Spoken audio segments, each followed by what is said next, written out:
hope you have had a really nice day so far, attending some interesting sessions. So, 4 animals, an eagle, an elephant, a tiger, a rabbit and a fish go to a school for animals, okay? Now, all 4 of them are graded on 4 subjects, okay? So, there's flying, there's weightlifting, there's running, and there's swimming, okay?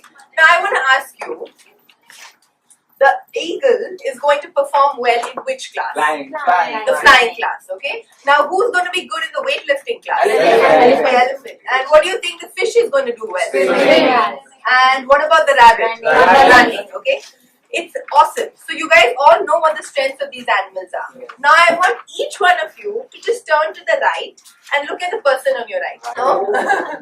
Can you tell me what her strength is? No. It is so easy for us to identify strengths in the animal kingdom, but it's not so easy to identify when it comes to us. And when I ask you who does which activity well, first say everybody had a response, right? So we are not expecting an elephant to go swimming. We are not expecting a fish to fly. Yet, when it comes to people, we expect everyone to do all activities and do everything well, right? Why does that happen? Now, all of you are given a talent card, a little blue card that you have. Just turn it to the back of the card, okay? And I want you to look at the different strengths that are listed there, okay? And tell me, what is the strength that you personally identify with? If you look at these strengths, is there something that you identify with? So if you are 10 to 14, this is the first row that you're looking at. 15 and above, the middle. And if you're a principal, an educator, the owner of a school, then the management section. So look at it and tell me what is it that you identify with. Just one strength. Can you tell me? Relationship. Okay, great. What do you think you identify with? Relationship. Okay. What about you? Positivity. Positivity. Excellent. Adaptability. Adaptability. Futuristic. Futuristic. Awesome. Right? Now, I thought I was very good at organizing. Okay, when somebody asked me this question, I said organizer. But when I did my strengths assessment, I realized that I had 5 other strengths. Organizer was not one of them. So the thing is that we have a sense of who we are, but with how much accuracy do you know what is it that you're naturally good at? Which brings us to the question for all of us, are you actually using your full potential? Do you know exactly who you are and what you can really achieve, right? And are you happy and energized doing what you do?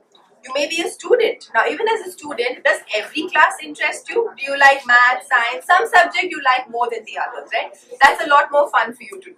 If you're a teacher, are you happy? Are you excited coming into class every day to teach the kids? Or you're like, oh gosh, these bacche chillane wale hain and it's not going to be fun, right? How is it that you're approaching it? And do you know what your strengths are? So how many of you here can tell me today, yes, I know what my strengths are? Up to some extent. To a certain extent, correct. With experience and time passing, you tend to do and find out what your strengths are. But also what happens is success is determined by the fact that most people end up focusing on deficits. They say, "Okay, this is your weakness. This is not something you can do well." So you spend a lot more time doing this so that you can get better at this. But what we are saying is don't focus on what you cannot do well. There are some things that you're naturally good at. Go ahead and do that. Identify your strengths and focus on your strengths.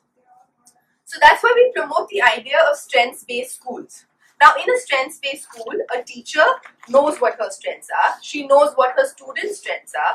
The management knows what their strengths are. And collectively, everyone is working towards a more higher rate of achievement and satisfaction in what they're doing. Okay? But if I tell the teacher, okay, you go and talk to the students from a strengths perspective. She may be interested. She'll say, okay, fine, I'm going to go talk to them. But a teacher deals with about 100 to 150 or sometimes even 200 students every day.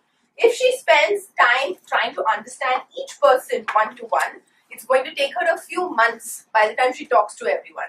And by then, exams are dying, something else will happen, and the year is already over. These students go to the next class and the new batch comes in. So it's not possible, even if she wants to, for her to individually identify each strength. Which is why we have something called the Gallup disruption. Okay, so Gallup basically has a tool. This is an assessment tool. So it's a 45-minute test that teachers or parents, any individual will take. And it's very simple questions. For instance, if I say, Do you like to go out and spend time with your friends, or do you prefer staying at home and reading a book? A very simple question like that. When you answer and respond to these questions, it's a 45-minute test, you get a list of your top 5 strengths. Okay? Now, these strengths are going to help you know what is it that you naturally do well. And by working with your strengths, there is guaranteed that you're going to be 3 times happier in whatever you're doing and 6 times more engaged, right? You're going to have a lot more involvement with your work. So far, 2 crore people worldwide have already taken this assessment.